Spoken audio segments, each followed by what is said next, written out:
Exploring hobbies by Meena channel के viewers का अभिनंदन है। फ्रेंड्स, राजस्थान में बहुत बहुत ज़्यादा गर्मी पड़ने लग गई है और पारा 45-46 तक पहुंच चुका है। आज भी यहाँ पे इतनी ही गर्मी है, तो इसके लिए हम आज बनाने जा रहे हैं इमली का शरबत। और ये इमली का शरबत गर्मियों में विशेष रूप से बनाया जाता है। तो लीजिए, मैंने लगभग 200 ग्राम गुड़ लिया है। इसे मैंने कूट करके और बारीक बारीक कूट लिया है। अब इस 200 ग्राम गुड़ को मैं पानी में भिगोने जा रही हूँ। 2-3 घंटे पानी में भीगने के बाद में गुड़ ये काफ़ी हद तक पिघल जाएगा और इस पिघले हुए गुड़ को हम इमली बनाने में काम लेंगे। अब बारी आती है इमली की। इमली फ्रेंड्स, बाज़ार में 2 तरह की मिलती है, जो बीज रहित और बीज सहित। ये है बीज रहित इमली, जिसके बीजों को निकाल करके कंप्रेस करके और मिलती है ये। और बीज सहित वाली इमली में जैसी पेड़ पर लगती है उसी फॉर्म में होती है। ये है बीज सहित इमली। तो हम कोई सी भी इमली खरीद सकते हैं, कोई सी भी, गुण दोनों के बराबर हैं।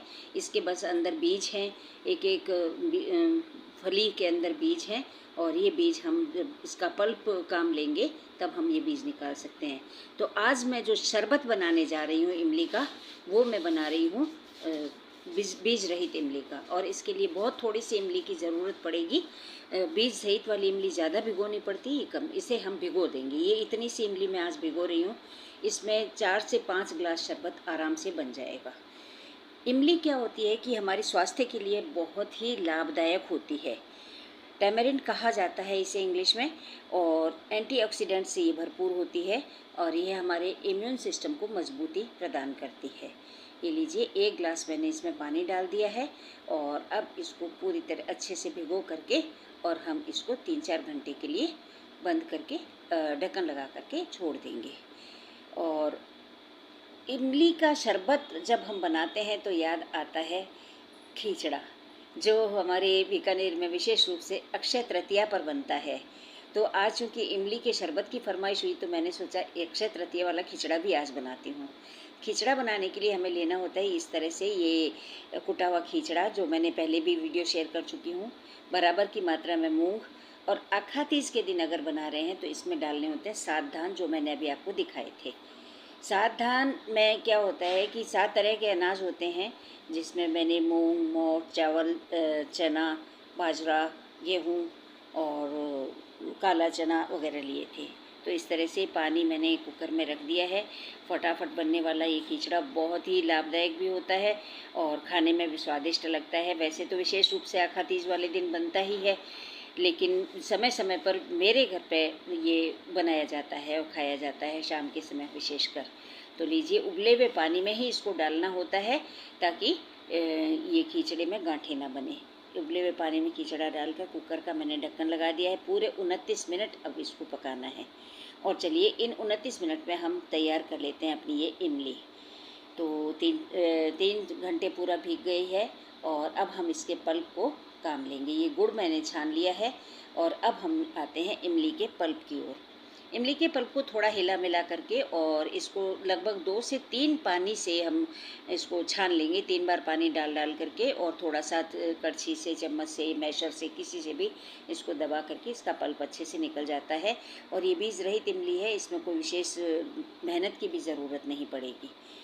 और इमली चूँकि अभी मैंने आपको जैसे शुरुआत में बताया, गर्मी बहुत पड़ने लगी है। 45-46, आज हमारे शहर का टेम्परेचर 45 डिग्री से भी ऊपर है।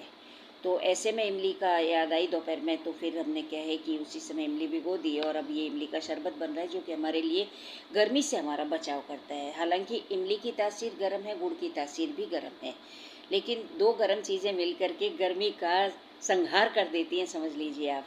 इमली गर्मी में बहुत ही लाभदायक होती है। राजस्थान में इमली का न केवल शरबत खूब पिया जाता है, बल्कि ज़्यादा गर्म हीट वेव में अगर आ जाते हैं, चक्कर में आ जाते हैं, तो उसमें पाँव में इमली का लेप भी किया जाता है। इमली का गूदे का लेप किया जाता है ताकि आपको कुछ ठंडक मिले।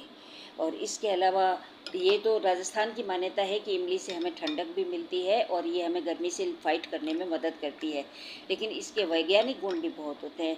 राजस्थान में जो शरबत बनाया जाता है हमारे, वो बस ऐसा होता है, इमली के गूदे को निकाल लिया जाता है, उसका पानी बना लिया जाता है और गुड़ का पानी डाल दिया जाता है। आप चाहे तो चीनी भी डाल सकते हैं। अब मैं दूसरी तरह का एक और बनाने जा रही हूँ। ये है, थोड़ा सा इसमें मैंने काला नमक डाला है और ये थोड़ी सी लाल मिर्च डाली है और इतना ही। ये लगभग 3 ग्लास शरबत बनने जा रहा है। 2 ग्लास मैंने सादा शरबत निकाल लिया है और अब ये 3 ग्लास शरबत के लिए मैंने देखिए इतना नमक, मिर्च और आदि लिया है और ये ली है मैंने थोड़ी सी बूंदी। ये शरबत फ्रेंड्स बहुत ही टेस्टी बनने जा रहा है। और ये है, लिया है सूखा हुआ पुदीना। ये सूखा पुदीना भी हमें गर्मियों में गर्मी से फाइट करने में मदद करता है। तो इस तरह से ये हमारा शरबत एक और तैयार हो रहा है इमली का। और ये शरबत भी पीने में बहुत ही स्वादिष्ट लगता है। इमली अपने आप में खट्टी मीठी होती है और फिर हमने इसमें गुड़ भी मिला दिया। वैसे इमली का जो पल्प का शरबत है, इसके अलावा आपने इसकी चटनी भी खाई होगी, सांभर में भी काम आता है, गोलगप्पे के पानी में भी इमली काम आती है। तो इमली वैसे एक औषधि भी है, भोजन के लिए औषधि है, इसके अलावा एक रसायन भी है। खासकर टेक्सटाइल उद्योग में इसको काम लिया जाता है। लेकिन इसके जो साइंटिफिक गुण हैं वो भी बहुत होते हैं फ्रेंड्स। कैंसर से बचाव करती है, इम्यून सिस्टम को मजबूत करती है, हमारी बीमारियों के लिए फाइटर का काम करती है। तो इस तरह से इमली का शरबत हमारा तैयार हो गया है, दोनों तरह का। ये देखिए कितना अच्छा लुक आ रहा है। ऊपर इसमें ये दाने तैर रहे हैं इसके बूंदी के। ये वही रायते वाली बूंदी है जो हम रायते में काम लेते हैं। दही का रायता बनाने में जो बूंदी हम काम लेते हैं वही रायते वाली बूंदी है। और इधर हमारे 29 मिनट हो गए हैं तो खिचड़ा भी तैयार हो गया है। तो आज के भोजन में बस एक सब्जी बना ली है, फुल्का बना लिया, एक खिचड़ा। चलो जी, ठाकुर जी के भोग के लिए पहले निकाल देती हूँ मैं उनकी थाली में। ये खिचड़ा अब बना है तो फिर मैंने कहा निकाल लेते हैं और इस तरह, और इमली का आज ठाकुर जी को भोग लगा देंगे। और इस तरह से इमली हमारे जो स्वास्थ्य के लिए इतनी अच्छी है, रोचक है, पाचक है, पाचन संस्थान में भी बहुत अच्छी रहती है। पाचन संस्थान के लिए भी बैड कोलेस्ट्रॉल को कम करती है इमली। और इसके अलावा हमारे दिल के लिए भी अच्छी होती है, कैंसर से बचाव करती है। और इसमें फाइबर्स खूब होते हैं, फैट नहीं होता, इसलिए ये वज़न कंट्रोल पर जिनकी नज़र होती है उनके लिए भी अच्छी रहती है। और इसमें एमिनो एसिड्स होते हैं जो हमारे टिश्यूज़ का निर्माण करते हैं। तो इस तरह से ये इमली हमारे लिए बहुत ही फ़ायदे वाली चीज़ है। लीजिए, ठाकुर जी का भोजन भी तैयार है और हमारे लिए भोजन भी तैयार है। आज 1-2 फुलके मैंने अक्षय तृतीया वाले दिन जैसे बनाए जाते हैं वैसे ही बनाए हैं। 2 परत के फुलके बनते हैं अक्षय तृतीया को। और ये है आखिर तीज पर बनने वाला खिचड़ा। और ये भरवा टिंडे की सब्ज़ी कभी आपसे शेयर करेंगे। तो फ्रेंड्स, आज का खाना तैयार है और वो भी इमली के शरबत के साथ में। ये हमारे लिए एक ब्लड टॉनिक का काम करती है, एंटी एलर्जिक भी है, एंटीपायरेटिक भी है। हाँ, बुखार कंट्रोल करती है इमली। तो इस तरह से आज का ये रसीला भोजन तैयार हो गया है और मैंने आपसे इमली के शरबत और खिचड़ा बनाने की विधि शेयर की है। आपको ये कैसा लगा वीडियो, कमेंट करके ज़रूर बताइएगा। आपको अच्छा लगे तो लाइक कीजिए, शेयर कीजिए, कमेंट कीजिए। और अगर आपने अब तक चैनल को सब्सक्राइब नहीं किया है तो प्लीज़ कीजिए। फिर मिलते हैं किसी और वीडियो में किसी नई रेसिपी के साथ। तब तक के लिए बाय और गर्मी में अपना ध्यान रखिएगा।